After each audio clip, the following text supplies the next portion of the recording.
Madame, Messieurs, merci de nous retrouver dans cette émission spéciale axée sur la décentralisation et les élections locales vues d'Allemagne. Le 7 mars 2020, une délégation d'observateurs congolais a séjourné dans le pays d'Angela Merkel dans le cadre des élections locales en Bavière. Une mission initiée et financée par la fondation Hans Seidel. Quelques mois après, nous nous retrouvons aujourd'hui pour essayer de faire une sorte de restitution de ce qu'a été cette mission de ces Congolais dans cette partie du monde et surtout dans cette partie de l'Europe. Et aujourd'hui, nous allons recevoir 2 de 4 missionnaires. Il s'agit de Willy Mubobo, responsable de l'ONG Écologie Plus. Bonsoir et bienvenue. Bonsoir madame. Et également le député national Patrick Mangaya, élu de la circonscription de la Funa. Bonsoir et bienvenue à vous. Bonsoir. Alors je disais qu'ils sont 2 de 4 parce que la délégation a été constituée de 4 personnes. Mais aujourd'hui nous recevons 2 d'entre eux pour essayer de savoir qu'est-ce qu'ils ont appris là-bas et est-ce que cela peut être appliqué ici en République démocratique et à quel niveau, comment est-ce que cela est possible dans ce monde qui est devenu un village planétaire. Encore une fois de plus, bonsoir et merci à vous pour présenter cette émission. Je ne serai pas seul, je serai avec un confrère de la RTNC, il s'appelle Guillaume Samba. Bonjour et bienvenue. Alors, on commence déjà par la présentation. On sait que Willy Mubobo, c'est ex-ministre de Développement Rural, mais actuellement, il est le responsable de l'ONG Écologie Plus. Parlez-nous un peu de votre structure. C'est quoi Écologie Plus? Écologie Plus, c'est une structure que j'ai montée dès que je suis rentré d'Allemagne. C'est pour la protection de l'environnement et c'est pour les ramassages des immondices. Et présentement, il y a pas mal d'objectifs. Mais présentement, nous nous sommes dit, mais on ne peut pas aller par le reboisement si on ne forme pas l'homme. C'est comme ça pour l'instant, nous sommes en train de former la population, notamment du Pilou, et à Idiofa, et dans le Boulungu, et à Kikwit. Donc, pour l'instant, nous sommes dans la formation de l'homme parce que l'homme doit être formé avant de pouvoir entreprendre les choses les plus sérieuses. Écologie Plus bénéficie de l'accompagnement de la fondation Hans Seidel. Écologie Plus est partenaire de la fondation Hans Seidel, ça fait plus de 10 ans. En quoi est-ce que consiste l'appui ou ce partenariat entre vous et Hans Seidel? Le partenariat consiste à l'appui technique avec l'Institut de stratégie pour le développement durable ISDD, qui est aussi partenaire à la fondation, ainsi que l'appui financier et tout ce que nous organisons. Nous organisons des ateliers, nous organisons des séminaires dans divers domaines, avec divers thèmes. Par exemple, dernièrement, on a parlé des coalitions congolaises de l'indépendance jusqu'à ce jour. Et il y a de cela quelques temps, on a parlé des procédures d'obtention de titres immobiliers dans le secteur agricole. Donc, il y a aussi les thèmes que nous avons utilisés la fois passée, le mois passé. C'est je paye mon impôt, je paye l'impôt et taxes de l'État et je demande son utilisation. On a eu pas mal de thèmes, y compris les élections et dans le passé. Et voilà, dernièrement on a été à Idiofa Centre pour parler de la décentralisation comme nouveau mode de la gestion de la RDC. On était à Idiofa la semaine passée. On va tout de suite parler un peu de ce qu'a été votre mission en Allemagne. Rappelez-nous brièvement, vous allez prendre la parole en premier, vous serez par la suite secondé par le député national Patrick Mangaya. Vous êtes parti le 7 mars dernier pour assister, observer. Quelles sont vos observations de ce qu'a été ces élections en Bavière, en Allemagne? Bon, premièrement, par rapport au travail que nous avons fait sur le terrain, que l'ONG d'Écologie Plus a fait sur le terrain, on a eu à faire sur les élections et les études comparatives entre les élections de 2006, 2011 et celles de 2018, et ainsi de suite.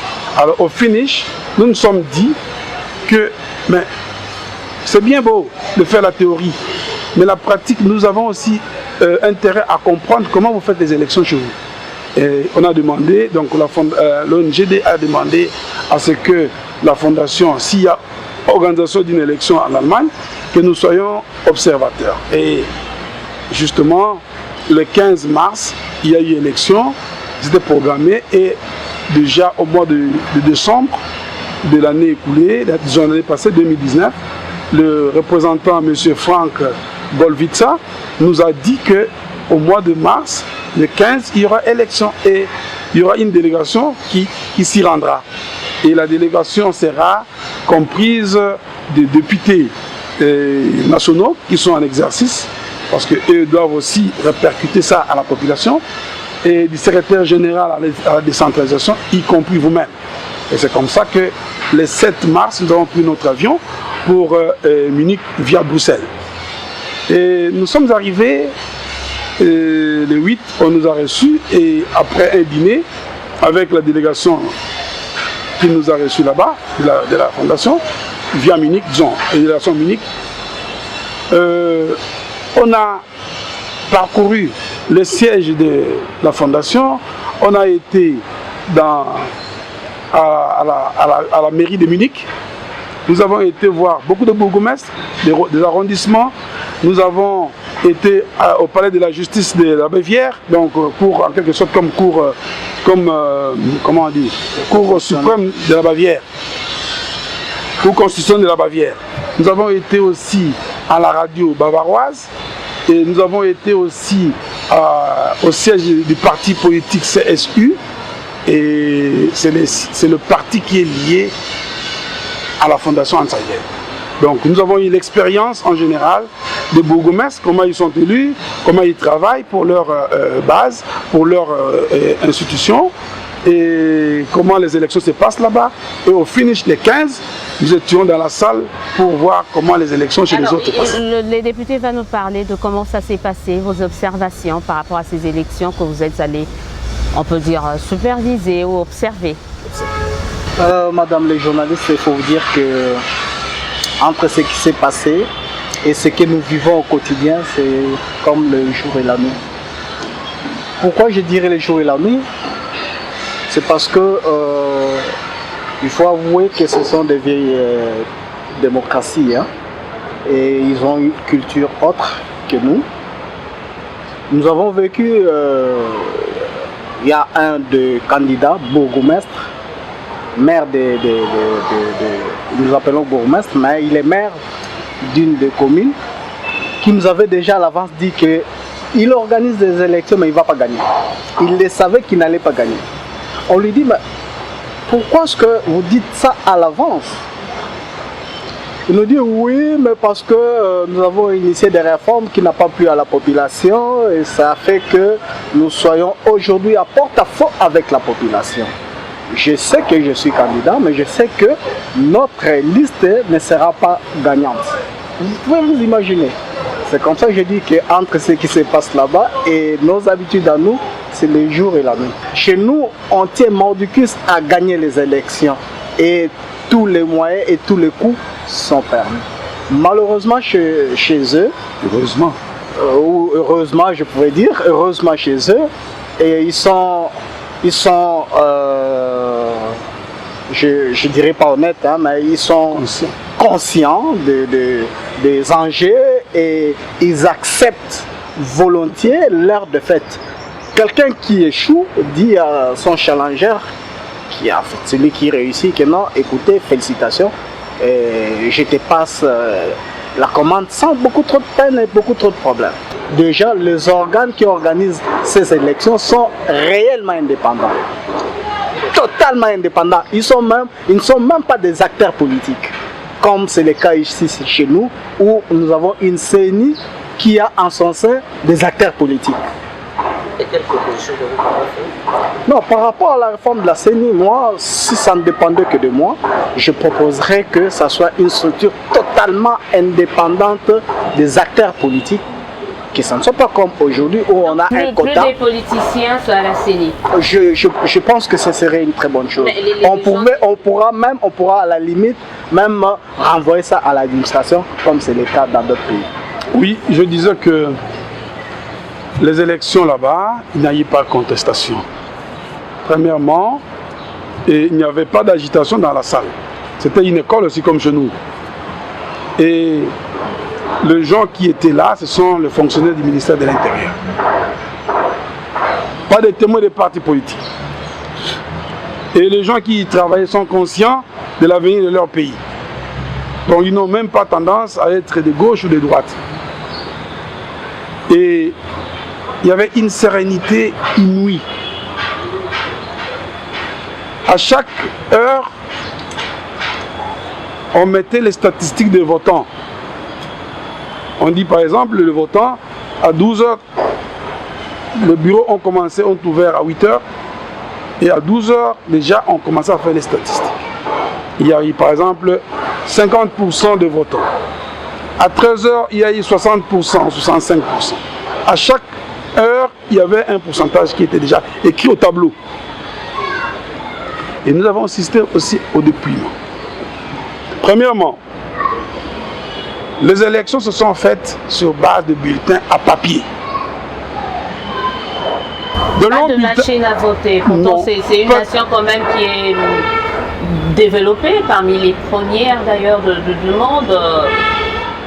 Oui, le premier du monde, si les résultats aussi sont meilleurs par rapport au premier, par rapport à la place qu'on occupe. Mais quand le résultat est négatif, les élections sont contestées, cette première du monde n'a pas son importance. Mais là, j'ai vu un pays, c'est comme ça que je me suis étonné, un pays si industrialisé, la plus grande industrielle, en fait le plus grand pays industriel de l'Europe, qui fait les élections avec des papiers, de longs papiers parfois allant jusqu'à plus d'1 mètre. Parce que notre collègue Firmin Mboma en a palpé du doigt, il avait tenu, on a même pris des photos là-dessus. Et je me suis dit, pourquoi nous avons des machines à voter alors qu'on ne sait même pas conserver les résultats? Parce que c'est là le problème. On peut voter, on peut bien voter quand la Cour constitutionnelle demande le preuve. Les candidats n'ont pas de preuve parce que c'est les écrits sur le bulletin de vote électronique s'effacent à la seconde. En tout cas, l'honorable a été élu mais la machine à voter n'a pas remis en cause votre légitimité en tant que député national quand même. Oui, bon, c'est une nouveauté, mais nous ne sommes pas les premiers pays, en fait les seuls pays en Afrique à avoir ce système de machines à voter. Mais le problème, c'est au niveau du dépouillement. Le problème, c'est le dépouillement. Le dépouillement devait se faire manuellement. Parce que la machine est là pour nous faciliter la remontée de l'information. C'est comme en Allemagne, ils ont aussi un logiciel pour la remontée des informations. C'est même une réforme qu'ils ont introduite en 2017. Mais le dépouillement s'est fait manuellement déjà dans des salles de vote, dans des salles de classe qui ont été muées en salles de vote. Honorable, mais chez nous, il y a un problème de confiance. S'il vous plaît. Voilà, c'est là le problème. C'est comme ça que j'ai commencé par dire que nous avons un problème de culture. La suspicion, c'est ça qui tue notre pays. Déjà, si dans un ménage, la femme et l'homme se suspectent mutuellement, en tout cas c'est un ménage qui ne va pas aller loin. Donc, c'est de la même façon que je peux faire la transposition de ce que nous devons vivre au sommet de l'État. Nous devons nous faire mutuellement confiance. Pourquoi? Parce que tous nous parlons au nom pour compte de la population. Pourquoi ne pas se faire confiance?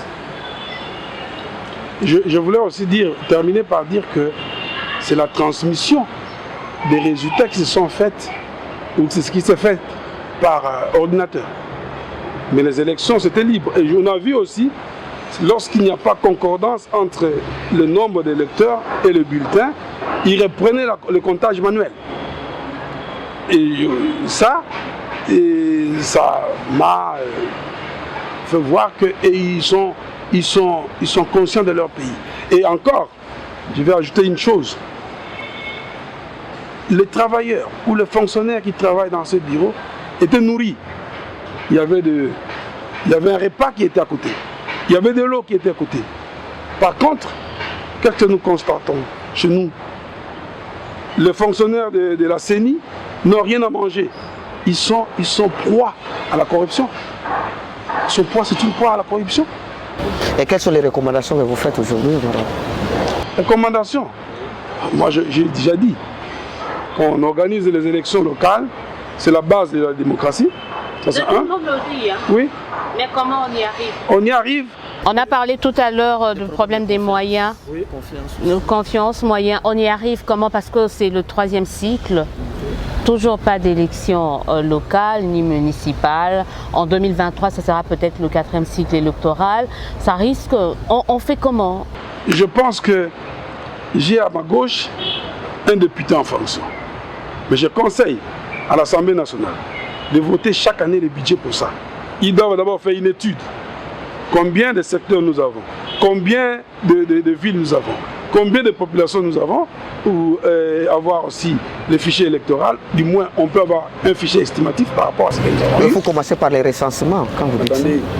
Alors, on voit combien de villes, je disais, de secteurs et de bulletins de vote qu'on doit imprimer.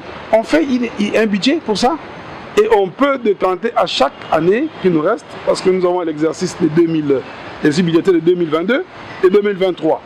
On peut faire une réserve. J'ai entendu qu'il y avait une réserve. Que cette réserve serve effectivement aux élections locales. Premièrement, moi je pense que nous devons arriver à les organiser. Et si le chef de l'État il parvient, il sera le plus grand gagnant. Et je veux aussi ajouter, en 2006, on a fait les élections générales, sans les élections locales. On a eu le financement ou l'appui des bailleurs de fonds ou des partenaires. Ces élections ont réussi. En 2011, le régime qui venait des partis a refusé l'appui des autres pour nous faire des élections bâclées. En 2018, mêmement, ils refusent. Ça signifie quoi? Ça signifie, lorsqu'on refuse, c'est parce qu'on veut faire la mafia. Mais on ne peut pas vivre non plus de la main tendue quand même. Non. Madame. C'est une main tendue, à chaque fois madame, il faut se prendre en charge. Oui, merci. Est-ce que vous pouvez me dire, la main tendue, c'est lorsque on doit construire des toilettes à Kinshasa? Lorsqu'on doit vous soutenir pour ramasser les immondices, là la main tendue, vous l'acceptez. Mais lorsqu'il faut faire les élections, vous refusez la main tendue. Non. Parce que la main tendue qui a légitimé Kabila en 2006. Et la même main tendue voulait aider le Congo parce que vous devez savoir que le Congo, c'est le poumon de l'Afrique centrale ou de l'Afrique en matière de forêt. Il y a des bailleurs de fonds qui nous interdisent de ne pas couper le bois. Mais pourquoi nous acceptons? Nous acceptons l'argent qu'ils nous donnent. Cet argent peut être aussi affecté aux élections. On dit, ok, nous, on ne veut pas couper nos bois, mais financer pour nous les élections, parce que c'est à la hauteur de tel montant. Et là, on peut faire de bonnes élections. C'est une volonté politique, ça signifie le refus de faire de belles élections. Monsieur le député, vous étiez en Allemagne, qui a financé ou qui ont financé les élections locales en Bavière? Si ce n'est les Allemands eux-mêmes. Les journalistes, cette question, elle est épineuse, hein, ce n'est pas facile. D'abord, les conditions actuelles commencent déjà à poser problème, même au niveau international, avec la Covid-2019 ici. Il faut une résilience déjà en interne pour pouvoir relancer ou atténuer d'abord les effets de la Covid. Nous devons nous efforcer nous-mêmes à organiser nos élections avec nos moyens propres. D'abord, je ne souscris pas totalement à l'idée de M. Willy Mubobo qui voudrait que nous puissions avoir la politique de la main tendue parce que ça ne nous fait pas avancer. Souvent, ce sont des emprunts. Souvent, ce sont des emprunts. Très rarement des dons. Très rarement. Donc, nous avons cette possibilité de pouvoir organiser les élections avec nos moyens. C'est question de pouvoir réduire la fraude fiscale et puis l'évasion fiscale. On a cette possibilité. Dans le budget de 2021 ici, il y a une réserve qui a été mise de côté. Je pense que pour les 3 dernières années, on pourra avoir un package qui puisse permettre à ce que nous puissions organiser les élections 2023. Réduire la fraude fiscale. Pas de politique. Oui, mais justement, ça c'est une émission politique aussi. La fraude, oui, la fraude fiscale. C'est une émission politique. Non, mais comme il a dit, on peut, ça c'est bien. La main ne peut pas rester indéfiniment tendue. Non, je dis ceci, madame. Madame Élisée, la fraude fiscale, si on doit l'éradiquer, c'est bien. Mais quel est le comportement du fonctionnaire de notre pays? ce sont les fonctionnaires prédateurs. Mais ce que nous avons vu en Allemagne, ce sont les fonctionnaires du développement. Ça signifie qu'ils prennent leur pays comme un point commun. Ici, il est difficile qu'un fonctionnaire rende service sans qu'il ait quelque chose en privé dans sa poche. Alors, voilà. Les réalités sont très différentes. Mais justement, il ne faut pas dire que les réalités sont très différentes. Il faut dire que nous voulons avoir la volonté comme eux ont eu. Là, je suis d'accord. Mais quand vous dites toujours, non, nous ne sommes pas un pays développé, mais on voit les gens construire des grandes maisons avec l'argent de l'État. Et on voit des gens faire c'est pas moi de folie avec l'argent de l'État. Qui n'est pas prouvé. Non, non, faut pas dire, c'est pas une question de preuve. Ici, c'est une réalité qui existe et je sais que tous ceux qui en pratiquent, ils sont conscients. Et si nous disons, aujourd'hui, nous devons éradiquer la fraude fiscale, c'est toujours le régime financier et les autres. Il faut commencer par bien les payer. Est-ce qu'officiellement, ils sont bien payés? Voilà. Très rapidement, parce que là, on va finir. Il y avait le confrère qui avait posé quand même une question aussi importante avant que vous ajoutez. C'était par rapport au recensement. Là-bas, ils n'ont pas assez des problèmes parce qu'il y a des recensements qui se font. Est-ce que vous en avez parlé? Ils n'ont pas un problème avec le fichier parce que leurs données sont à jour aussi. C'est ça qui facilite quand même des bonnes élections aussi. Est-ce qu'il ne faudrait pas déjà penser mettre comme préalable le recensement général et en faire une sorte de principe? Madame, il faut avouer effectivement qu'ils ont des statistiques à jour parce qu'ils ont une administration très efficace. Vous entrez à l'aéroport, ils savent que vous êtes venu pour 2 jours, 3 jours, 1 semaine. Le jour que vous repartez, on sait que celui-là est parti. C'est ce que nous, on n'a pas malheureusement. Mais cela n'empêche que nous puissions organiser de bonnes élections. Le recensement, il est vrai que elle est une question fondamentale pour faire des mises à jour des listes électorales, extirper ceux qui sont décédés et remplacer ou ajouter les nouveaux majeurs et consorts. C'est un exercice important. Il y a ça, mais il y a aussi la mise en place de la CENI. Il y a la mise en place de la CENI, c'est comme ça que le président de la République, Félix Antoine Tshisekedi, a martelé dessus.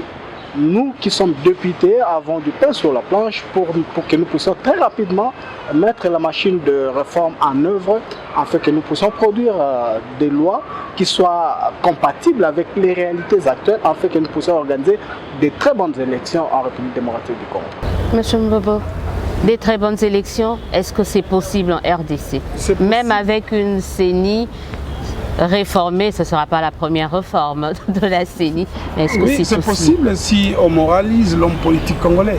S'il est moralisé et la CENI responsable, indépendante, moi je pense qu'il y a quand même des églises honnêtes ici. Hein. De bonnes églises, si on recrute le dirigeant de la CENI à travers les bonnes églises que nous avons, et de bons pasteurs, il y en a aussi. Et on peut avoir une CENI indépendante. C'est l'égoïsme qui fait qu'on ne veut pas que ça bouge. Ça doit bouger. Je crois qu'on a vu comment les gens ont bougé par rapport à la nomination des Ronsard. Ça fait bouger et la population s'est mise en machine. Et ça aussi, je demande à la population, si ça ne bouge pas chez les politiques, que la population fasse bouger les choses. De quelle manière? On a vu avec Ronsard des manifestations pour mettre les choses en ordre. Vous acceptez les églises honorables, vous oubliez un peu qu'il y a eu l'abbé Apollinaire Malou Malou, il y a eu Ngoï Mulunda qui était... Je dis qu'il y a de bons prêtres et de bons bergers. Il y en a. Qu'on ne le fasse pas sur base ethnique, qu'on ne le fasse pas sur base idéologique, qu'on le fasse parce qu'on trouve que cette personne a une morale. Hein? Je crois que l'abbé Apollinaire, que son âme repose en paix, a eu à organiser, si pas à 100%, à 70% de bonnes élections. C'est les meilleures élections qu'il y a eu jusque-là. Et j'ai été élu dans ces élections-là, à travers ces élections. Depuis lors, c'est toujours de pleurs. Nous sommes un pays fortement aussi décentralisé quand même, mais qui n'a toujours pas ses élections locales. On l'espère qu'on en aura enfin. Tout le monde le demande de tous ses voeux, mais personne n'arrive à les organiser. Vous aviez tout à l'heure effleuré la problématique. Les gens, ils demandent que ça. Quelques recommandations, mais les gens veulent savoir, vous en tant qu'Écologie Plus, vous en tant que député national et avec votre fondation Hans, avec ce partenariat avec Hans Seidel, on veut y arriver. On veut vraiment avoir ces élections. On fait comment? Honorable, vous voulez commencer? D'ici 2023, on a là, il y a une marche. J'ai dit ceci, que... Est-ce qu'on ne peut pas commencer avant les présidentielles, avoir les élections locales par exemple? Moi j'ai dit ça. Moi j'ai dit qu'on peut avoir les élections locales avant, qu'on planifie. Nous sommes à la fin de l'année 2020. Qu'on fasse une provision budgétaire pour dire que ça demande autant et qu'on fasse des réserves en 2021, en 2022. Et si on peut organiser des élections locales, par exemple, mi-2023, et les élections législatives et présidentielles en décembre 2023, je crois que le pays sera bien parti. Mais si on reporte encore les élections locales, ce sera un fiasco. Et c'est là où moi, je demande la volonté du chef de l'État pour qu'il tienne mordicus à les organiser avant les élections de présidentielles et législatives. On inverse les choses, on commence quand même par les municipales et les locales, et puis on pourra terminer avec les élections présidentielles. Oui, madame les journalistes, comme l'a dit mon prédécesseur, ça vaut la peine que nous puissions commencer par les élections locales, municipales, pour que nous puissions, cette fois-là, avoir des bases solides de la gouvernance de l'État. Si nous avons une base solide de la gouvernance de l'État, les élections présidentielles, je ne sais pas pourquoi est-ce que tout le monde, il y a acharnement autour, et pourtant ce n'est pas ça la finalité, ce n'est pas ça qui fait marcher le pays, c'est d'abord les élections locales. Je suis d'avis avec vous, madame, que nous puissions commencer par les élections locales. Mais il faut aussi marteler, madame les journalistes, que les partis politiques doivent jouer leur rôle de sensibiliser, mais également d'éduquer les citoyens. Nous ne devons pas avoir des politiciens, mais nous devons avoir des citoyens pour ces pays. C'est-à-dire des gens qui ont le souci de la patrie. Et là, nous pourrons aller de l'avant avec une très bonne démocratie pour pouvoir atteindre, doper la croissance et à devenir un pays émergent dans 10, 15, 20 ans. Merci, on va pratiquement terminer. On me fait signe que c'est la fin. Rapidement, une question. Une question et puis vous allez... Honorable, s'il vous plaît, quand vous avez regardé les élections, observé s'il vous plaît, vous avez vu aussi un candidat député provincial, local, comme ça se passe ici chez nous? Oui, on était en contact avec les candidats. On nous a montré aussi comment ils font la propagande. C'est justement, je voulais donner un point quant à la condition d'être candidat, même pour les députations nationales et provinciales. D'ailleurs, c'est mon collègue Patrick qui avait posé la question. Quelles sont les conditions? Il n'y a pas de conditions pour être candidat. Il n'y a pas de conditions, par exemple, être diplômé d'État et gradué, licencié, non. Parce qu'il y a même des candidats de corporation. Par exemple, les menuisiers, le charpentier, le plombier, ils trouvent qu'ils sont lésés. Ils veulent avoir un défenseur au Bundestag. Et ils postulent. Et la corporation les soutient. Ce n'est pas comme ici où tout le monde parle que licencié et ceci, cela. Alors, si c'est la députation des licenciés, c'est comme ça qu'on oublie la base. On parle que de la députation des licenciés, des gradués et ceux qui travaillent, les agriculteurs. Ils n'ont pas de représentants. Et ceux qui ont fait juste la formation professionnelle. Ils n'ont pas de représentants. C'est là le problème. C'était une grande innovation. Et d'ailleurs, on était surpris. Parce que nous, on attendait qu'on nous dise non, il faut avoir un certain niveau. Pour eux, il n'y a pas de niveau. Celui qui, peut-être chez nous, il y a un problème. C'est parce que la langue officielle que nous avons, c'est le français. Parce que si nous avions le Kikongo, le Lingala, qu'on utilisait même pour officiellement, je crois que quelqu'un qui est agronome peut se défendre à l'Assemblée nationale. pour la cause des agronomes. Ainsi de suite. Voilà un peu. Le confort voulait aussi dire, parce que là on a vu ici quelqu'un qui est à la fois des candidats président, candidat député national, candidat député provincial, voir si on avait des élections locales, on allait retrouver certains être candidats aux élections municipales. Ça s'est passé là-bas aussi. Et comme suppléant leurs femmes, les enfants. Comment ça se passe aussi? Oui, parce que on a vu quelqu'un qui peut être député et il est élu aussi à la base. D'ailleurs, pour être même ministre, il faut être député. Angela Merkel, que vous voyez là, est d'abord député avant d'être ministre. Parce qu'il doit avoir une représentation derrière lui. Alors, il y a de ceux-là, il va choisir, il va prester. Mais dire que il est à la fois, il a sa femme et son enfant comme suppléant, non. Parce que le parti qui dirige, les partis sont structurés. C'est comme on disait, notre parti, en fait le parti, la CSU, et la fondation Hans Seidel, c'est une fondation liée à un grand parti politique. Et ce que je voulais aussi préciser ici, que c'est lié au parti CSU, Union des socio-chrétiens. Et ce parti n'est qu'en la Bavière. L'Allemagne a 16 Länder comme des régions, mais le parti qui a la fondation Hans Seidel comme fondation pour la promotion de la démocratie n'est qu'en la Bavière. Et le parti d'Angela Merkel, la CDU, Union des chrétiens démocrates, naît dans les 15 autres provinces. Ça signifie qu'ils ont une coalition permanente. C'est ça qui fait aussi leur force. Le fait d'avoir une coalition permanente, et le parti CSU se bat rien qu'à la Bavière, et le parti d'Angela Merkel se bat dans les autres 15 provinces, c'est ça la force. Et le parti, la CSU, a la particularité d'avoir des candidats et réussir des députés partout. Au niveau provincial de la Bavière, au niveau national au Bundestag, ainsi qu'au niveau européen. Voilà, on se rend compte qu'il y a quand même beaucoup de choses qu'on peut prendre comme exemple de l'Allemagne. Pas copier, faire du copier-coller, mais essayer de nous inspirer de ce qui se passe là-bas pour essayer de mieux faire les choses ici. C'est quoi la prochaine étape avec la Fondation Hans Seidel? Il y a eu voilà, ces observations, cette visite, cette descente, cette participation aux élections. Après, qu'est-ce qu'il y a encore comme projet rapidement? Parce que là, c'est vraiment à la fin, en une minute. La Fondation Hans Seidel fait, c'est chaque année, il y a des activités. Là, on a été, l'ONG d'écologie plus avec la Fondation, a été formé les journalistes des radios communautaires à Kikwit. Et avec du matériel d'appui. Ça, c'est la Fondation Hans Seidel. Et on fait, chaque année, il y a des activités, on soutient plutôt les fermiers à avoir des documents pour leur travail. Et ça se fait régulièrement.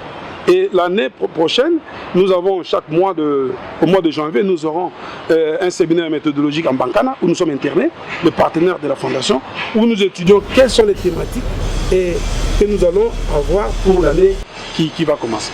Patrick Mangaya, un mot de la fin? C'est d'abord remercier la Fondation Hans Seidel pour nous avoir fait vivre ce qui se passe en Allemagne.